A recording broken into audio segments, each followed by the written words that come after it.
Hi everyone, welcome to Demo 2. Today we are going to be talking about easing. So easing can be kind of hard to notice at first. I remember when my motion teacher first taught us about easing, I couldn't see the difference between an eased keyframe and a non-eased keyframe. But hopefully by the end of this demo, you'll have a better understanding between the different types of easing. So what is easing? Easing is what brings life to our animation and makes them feel more natural and real. Nothing in nature moves linearly from one point to another. In reality, things tend to accelerate or decelerate as they move. Ease in is when something starts off quickly, then decelerates into position. Ease out is when something starts off slowly, then accelerates in. And easy ease is when something starts off slowly, accelerates, then decelerates into position. So a combination of easy ease in and easy ease out. Today we're going to practice all three of these types of easing in addition to hold keyframes, which is something new. So before I start, I want to mention that I'm working in After Effects 2024. After Effects has changed a little bit over the past few years, so if you're working in an older version, things may function differently. Okay, so to start, we're going to set up our file the same way we did last time. Create a folder that says comps, another folder in your project panel that says pre-comps, and a third that says assets. From here, we're going to make our main comp, so go to composition, new composition. And this should be 1920 by 1920, 30 frames per second, and 15 seconds long. And make sure to name it your last name, motion branding, demo 2. Next, we're going to make our colors comp. So with the pre-comps folder selected, go to composition, new composition, rename it colors, click OK. All of the other settings should be the same, and then set up your color palette the same way we did last time.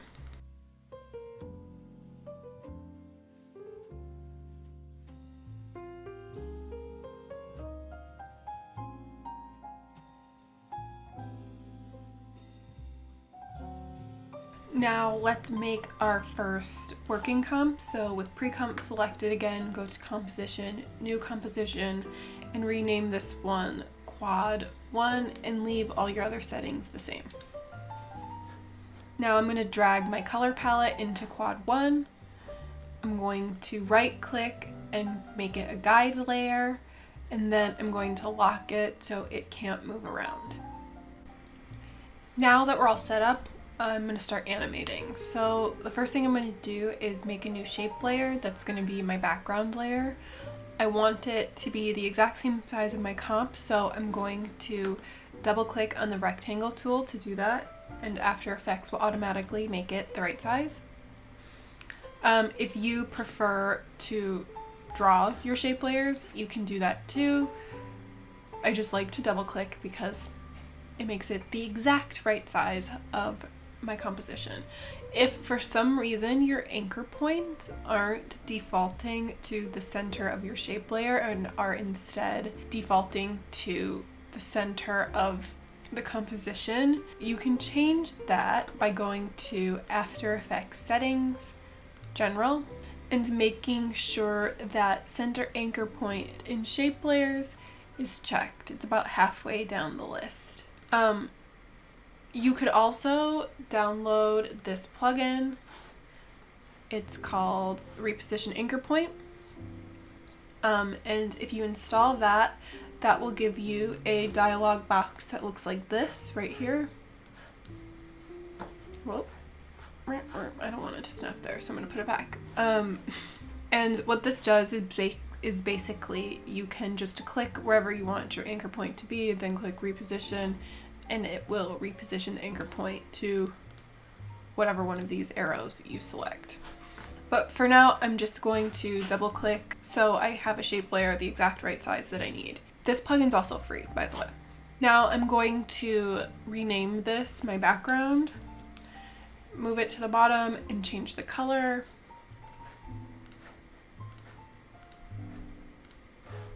And lock it so it can't move.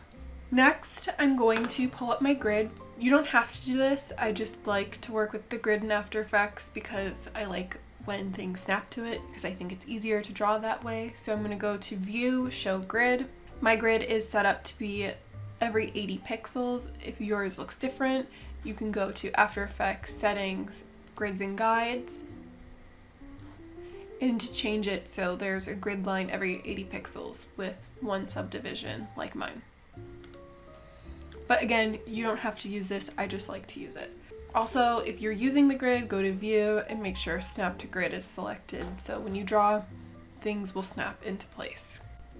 Next, what I'm going to do is draw a new shape layer. I want it a little bit smaller than my full composition, so I'm just going to use the rectangle tool and click and draw. That feels about right. I want my anchor point to be in the lower left of this shape layer.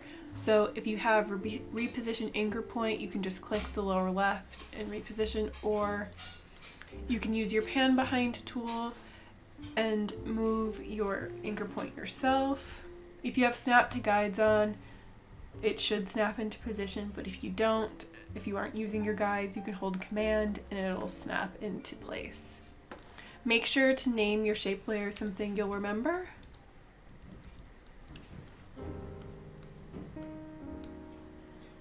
And now open up Transform, Position, or hit P on your keyboard and make a keyframe at the beginning and then one at 1 second. Now go back to the beginning at 0 seconds. I'm going to zoom out a little bit and drag this rectangle up out of frame. If you have these little Bezier handles on your motion path, that means that After Effects is automatically adding curves to your motion paths, which actually can be pretty annoying because if you just want something to move straight, it automatically makes it curved. So in order to get rid of that, just go to After Effects Settings, General, and make sure Default Spatial Interpolation is checked. So it's the fourth one down. Make sure that's checked and your lines will be straight when you make new motion paths. And click OK. In order to get rid of these, just switch your pen tool to the Convert Vertex tool and click on those points, and that should get rid of those Bezier handles. Now when I play my animation, this is what it should look like. Just a boring square moving into frame. So the idea for this animation is I want this rectangle to like really slam into position. And in order to do that, I want it to sort of start off slow and then to hit really hard at the end. So speed up at the end.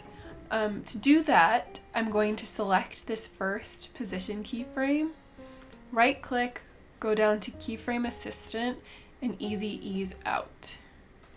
So already when I play this, that's like a little bit better than the linear keyframes we were seeing before.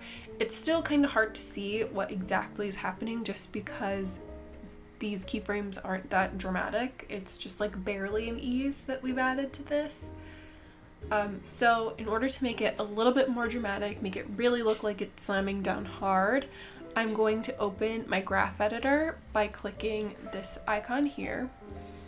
And your graph editor should look like this, but if for some reason it looks like this, make sure by clicking this little menu here that your speed graph is checked and not your value graph. So now I'm going to pull this first handle all the way over so the influence is 100.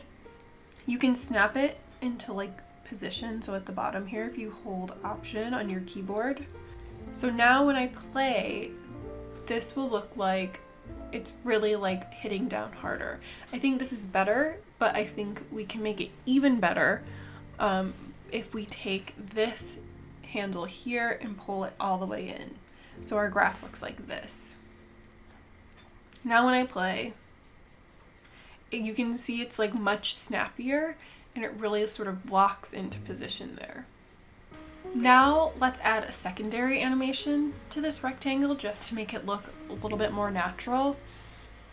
So go back to your timeline and open up rotation by either twirling down and clicking rotation here, or you could hit R in your keyboard, or if you have position open and you want to see both position and rotation, you can hit Shift R, and that will bring up just those two parameters.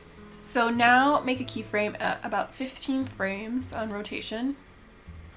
Then go forward to 1 second and change the value to -10. And then go forward 5 more frames and change the value back to 0. So now this is what your animation should look like. So it's kind of like falling in and wobbling into place. So to make this look better, let's ease the keyframes. So we kind of just want it to slowly ease in on this last section here. We want it to land a little bit softly. Right now it's hitting pretty hard on these two keyframes because they're not eased at all. So all I need to do is on this last keyframe, right click, keyframe assistant, and easy ease in. So I'm going to open the graph editor again and pull this handle all the way over so it's the most dramatic it can be, and when I play, this is what it should look like.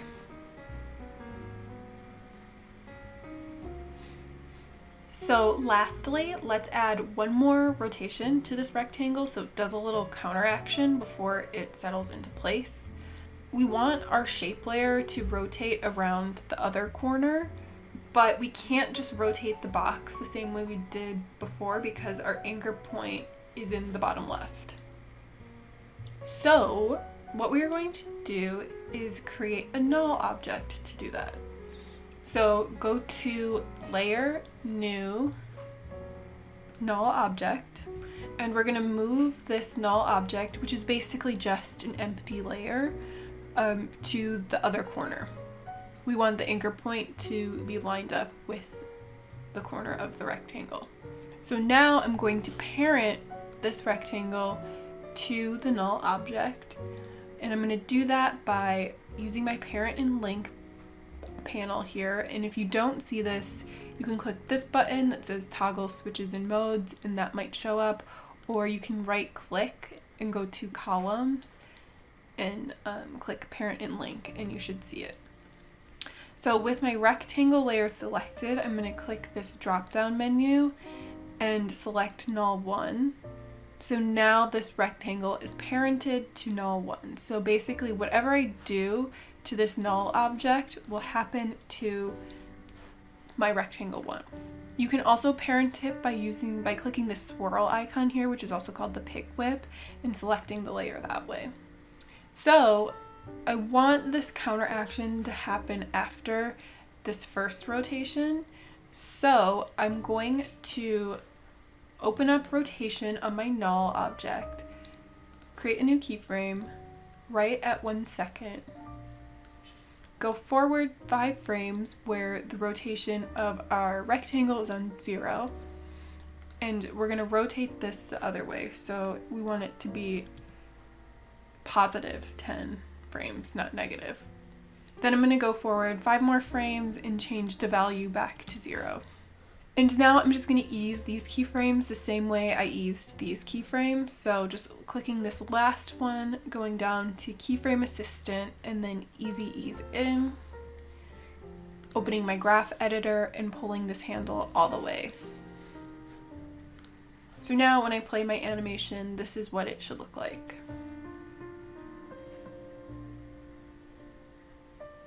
So now I'm just going to animate this out so we can create a full loop. To do that, with my rectangle 1 selected, I'm just going to create a new keyframe at 2 seconds on position, and then another keyframe on 3 seconds. And then on this last 3-second keyframe, I'm just going to drag my rectangle out of frame again and ease out this keyframe at 2 seconds, so easy ease out, and then adjust my graph so it eases out really, really slowly, then speeds up towards the end. So now when I play, this is what my animation should look like.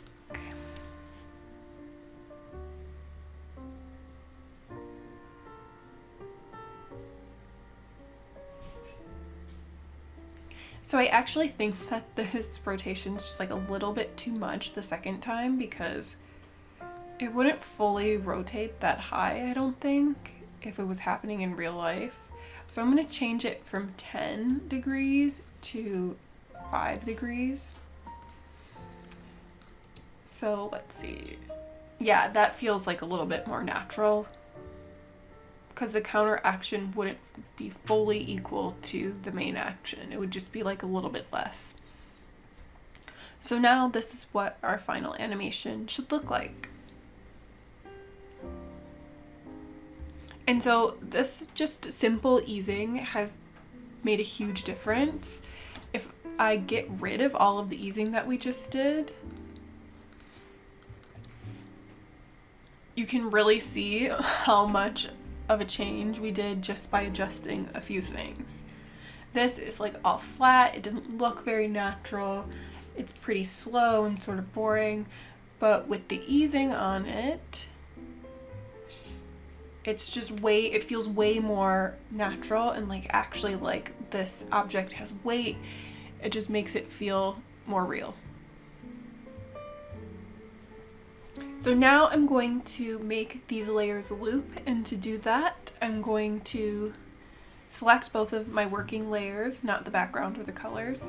I'm going to go forward to about 2 seconds and 29 frames and hit Option back bracket to move the end of the layers to where my playhead is. So now those layers are only 3 seconds long, and I can copy and paste them to fill out the rest of this timeline. You can change the beginning of the layers the same way. So if you move your playhead forward and click Option front bracket, that will move them to wherever the playhead is, but again, we just want them to be a full 3 seconds. So like I said, I'm going to copy and paste these layers to fill out the rest of this timeline. And a fun fact about After Effects is layers will copy and paste in the order in which you select them. So if I click rectangle 1 and then the null object first and copy and paste, that will switch it so rectangle 1 is on top and null is on bottom. But if you want your layers to paste in the order that you have them in here, click the top layer first and then the bottom layer and copy and paste, and that will paste them in the correct order. And just move them forward, stagger them like this, and fill out the whole timeline. So now my animation is looping. So now go back to your main comp, drag quad 1 in, change the scale to 50% and align it to the top left. Alright, now it's time for quad 2, so make a new pre-comp with all of the same settings as before and name it quad 2. Next, drag in your layers, make sure you make it a guide layer and lock it. Next, drag in your colors, make sure you make it a guide layer and lock it, and create a background shape the same way we did before. It can be a different color or the same color as you did before, but just make a new background shape. Make sure to name it and lock it. Open up your grid. Make sure you have Snap to Grid on if you're using it. Draw a new shape layer. Change the color so it's not the same as your background. Yours doesn't have to match mine exactly, but you do want your anchor point in the bottom left again. So using your pan behind tool, you can move it or reposition anchor point. Trim your work area to 3 seconds again by hitting N on your keyboard. It's a little too zoomed in. That's good. With your position parameter open, make a keyframe at the beginning of your timeline, and then go forward about 1 second and make another keyframe. Go back to 0 and use your selection tool to move your rectangle off screen like we did in the last quad. And so now your animation should look like this. We're gonna go forward to 2 seconds and make another keyframe, and then go forward to 3 seconds and drag it off the frame the other way. So now when you play, your animation should come in, pause for a little bit in the middle, and then go out the other end. So now we're gonna adjust the easing. We want this to sort of come in slowly, come in quickly, slow down as it comes into position, and then slowly go out of frame. So in order to do that, we want this keyframe at 1 second to be eased in, and we want this keyframe at 2 seconds to be eased out. So already again, we can see a little bit of a difference between this and the linear keyframes, but we're gonna go ahead and make it more dramatic like we did last time by using the graph editor. So switching to your graph editor, take this eased in keyframe and pull the handle all the way over so the influence is 100%, and then do the same thing with the eased out. So your graph should look something like this. And now when we play, this is what our animation looks like. So we're gonna add another counter action to this animation like we did before, just to make it a little bit more interesting. So again, with your timeline open, hit Shift R on your keyboard and open up rotation. Make a keyframe at each one of these same points that we already have keyframes. So one at 0, a keyframe at 1 second, a keyframe at 2 seconds, and a keyframe at 3 seconds. So now at the beginning here, we're going to change the rotation value from 0 to -20. We're going to leave it at 0 at 1 second, and at 2 seconds, we're going to also leave it at 0. And then forward at 3 seconds, we're going to change it back to -20. So now we're going to match the easing that we did on the position parameters. So with your rotation keyframe selected, make sure you ease in this keyframe here and ease out this keyframe here, and open up your graph editor and just pull the influence all the way to 100% on both ends here. So your graph looks like this. Now when we play, this is what your animation should look like. So basically, like, this rectangle sort of getting blown back from the wind as it moves into position. It just makes it feel like a little bit more real, like it's actually going really fast versus just something that can kind of like slide and not be influenced by its environment.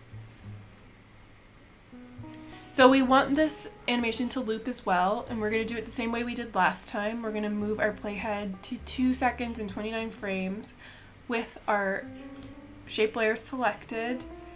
Make sure you hit Option, back bracket, and that will trim the layer. Zoom out so you can see the whole timeline. Oh, we should probably rename this. And just copy and paste this layer and fill up the whole 15 seconds.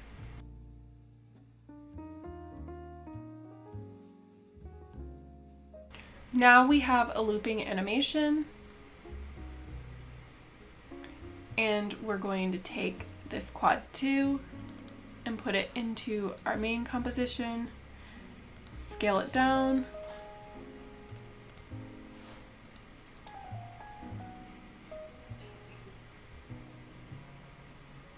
I actually don't like that these are the same background colors, so I'm going to change my background. Okay, that's better.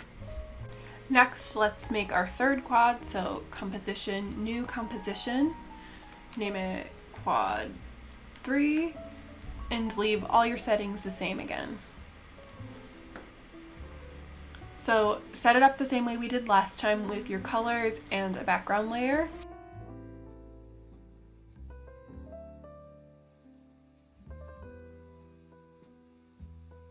If you're working with the grid, make sure your grid's turned on and Snap to Guides is on. Now draw a new rectangle. This one should be like a little bit below center. It doesn't have to match mine exactly. Again, change the color so you can see it. And then once you have that, we need a line because we want, for this one, our object to be sort of swinging from a pendulum. So we need to create the like rope, I guess, that it's going to be swinging from. So I'm going to use my pen tool to just draw a line from the top of my shape layer to the top of like wherever I want the thing to be swinging from. So I'm going to make sure I can see my line. So now it should look something like this. Make sure to name your layers.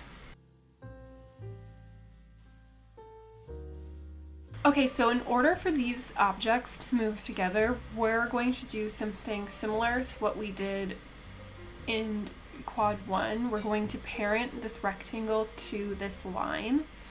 So I'm going to use the pick whip to just select, with my rectangle tool, I'm going to select line 1. And with line 1 selected, I want it to be swinging from this top point. So I'm going to use my pan behind tool and move my anchor point to the top of that line. So now when I rotate line 1, my rectangle should move with it. I'm going to zoom in on my workspace again and trim it so it's at 3 seconds.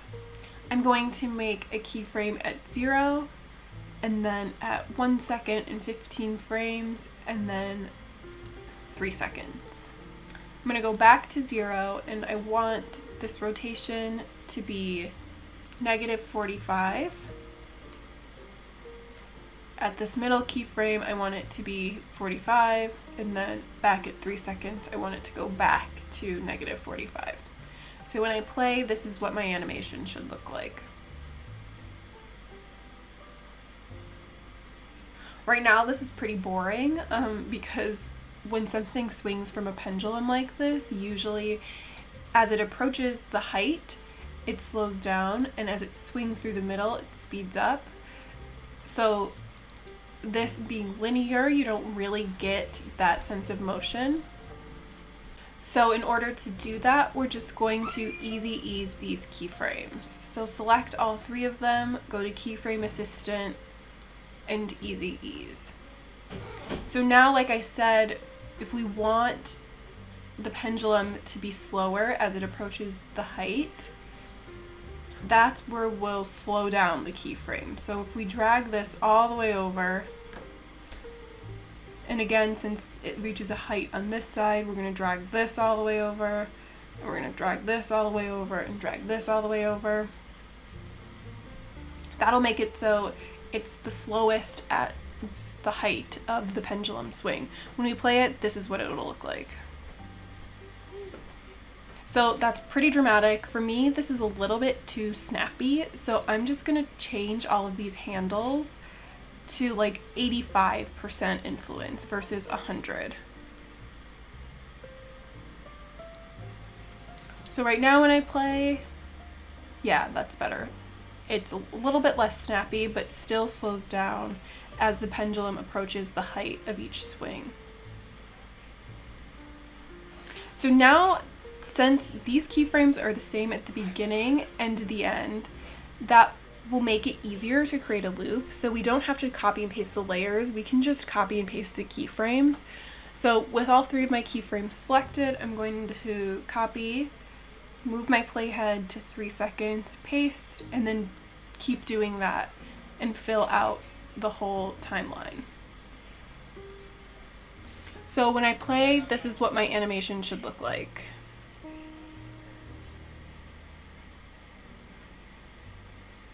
So that's it for this one, and we're going to drag it into our main comp and position it to the bottom left. Oops, that's the wrong one. All right, last quad. So make a new composition just like we did before. Leave everything the same, name it quad 4. And make your background layer and bring your colors in.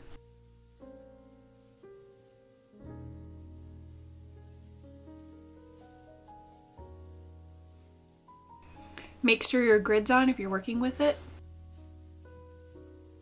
and zoom in and trim your workspace like we did before to 3 seconds.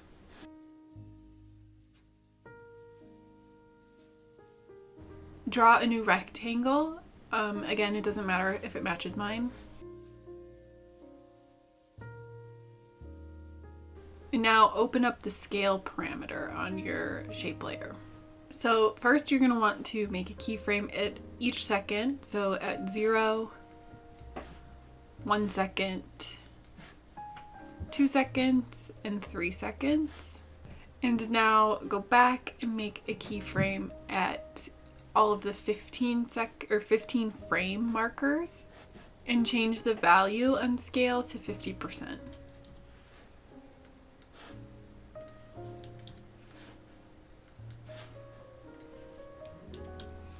So now when you play your animation, this is what it should look like.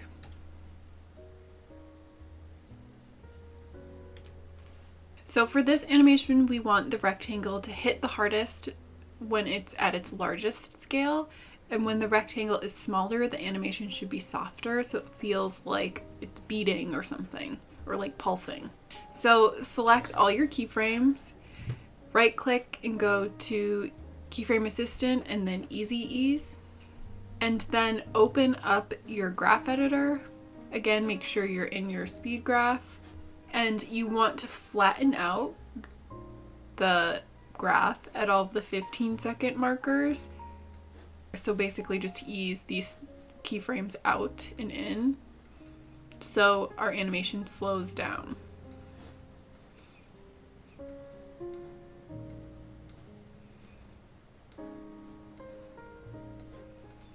Now when you play it, this is what it should look like.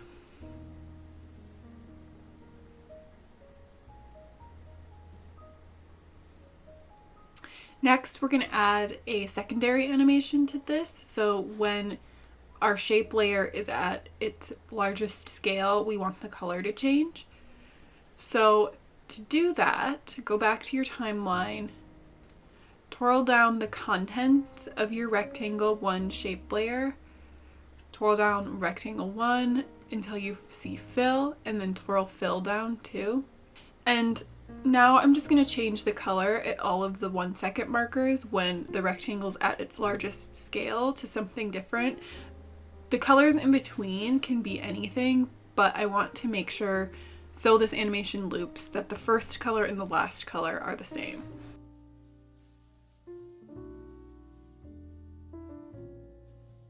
Now when I play it, this is what your animation should look like. So as you can see, these colors are like slowly fading from one to the other. I don't really want this. I want the color to switch from red or from black fully to this dark red right as it hits its largest scale, and I don't want to see any of these in between frames. So I'm going to use a hold keyframe to do that. Yes, you could just copy and paste this keyframe here, so it just switches like this right how I want it to, but that gets like a little messy kind of. So an easier way to do that is to select all 4 of your color change keyframes, right click and go down to toggle hold keyframe. Now this keyframe will hold all the way until it switches to another keyframe, and same thing here, it'll hold all the way until I set a new value.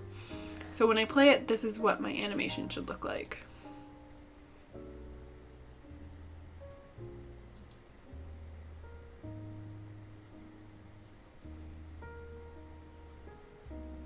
So that's pretty much it for this one. I think it looks pretty good. It's exactly what I want it to do. So I'm going to loop this animation the same way I did the last quad. So I'm just going to copy and paste these keyframes and fill out my whole timeline.